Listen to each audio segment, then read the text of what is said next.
रास्ते हरे कृष्ण हरे राम का घोष करते आगे बढ़ रहे थे। सदन का मन भी ललचा उठता, काश मैं भी इनके साथ चल पाता। पर जो लोग उसे पहचानते थे कह देते, अरे ये तो कसाई है, हमारी टोली में चलेगा तो हम अपवित्र हो जाएंगे, दूर चलो। सदन कुछ नहीं बोले, चुपचाप रास्ते से हटकर चलने लगे। कहीं मेरे चलने से मार्ग अपवित्र ना हो जाए। देखो कैसी विनम्रता।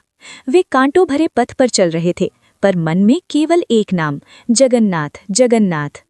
चलते चलते एक नगर पहुंचे। संध्या ढल चुकी थी। एक बड़े भवन के बाहर बैठ गए विश्राम को। सदन का रूप अत्यंत सुंदर था। तेजस्वी नेत्र, घुंघराले केश, सुडौल भुजाएं। भले ही लोग उसे कसाई कहते थे, पर प्रभु प्रेम ने उनके मुख पर अद्भुत आभा ला दी थी। उसी भवन से एक स्त्री बाहर आई।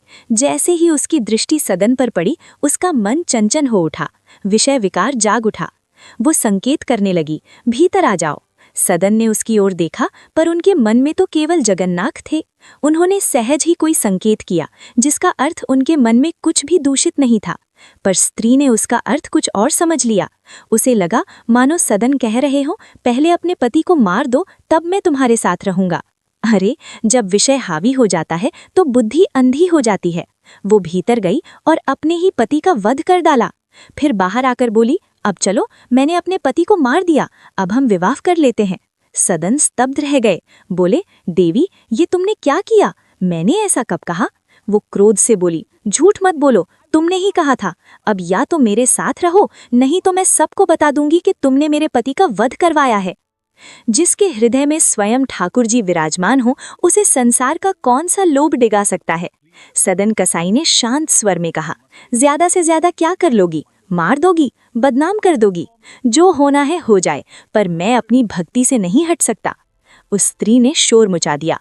लोग इकट्ठे हो गए, झूठा आरोप लगाया, इसी ने मेरे पति को मरवाया है। सदन को बंदी बनाकर राजा के दरबार में ले जाया गया। राजा ने पूछा, क्या तुम स्वीकार करते हो कि तुमने ये अपराध किया है? सदन चुप रहे। क्यों? क्योंकि वे जानते थे परिस्थिति, गवाह सब उसी स्त्री के पक्ष में हैं। मैं कितना भी कहूं कि मैंने नहीं किया, कौन मानेगा? प्रमाण क्या दूं? और वैष्णव का स्वभाव क्या होता है? विवाद में नहीं पड़ता। वे मुस्कुराते हुए खड़े रहे। बोले, सत्य तो मेरे ठाकुर जी जानते हैं। आप जो दंड देना चाहें दे दें, बस मृत्यु दंड मत दीजिए। मुझे एक बार श्री जगन्नाथ के दर्शन करने हैं। राजा ने कहा, मृत्युदंड नहीं देंगे, पर जिन हाथों से तुमने वध किया वे हाथ काट दिए जाएंगे। सदन मुस्कुराए। मैंने सुना है मेरे प्रभु की भी बुझाई नहीं है। लो, काट दो, जैसे मेरे स्वामी वैसा मैं। और उन्होंने अपने दोनों हाथ आगे बढ़ा दिए।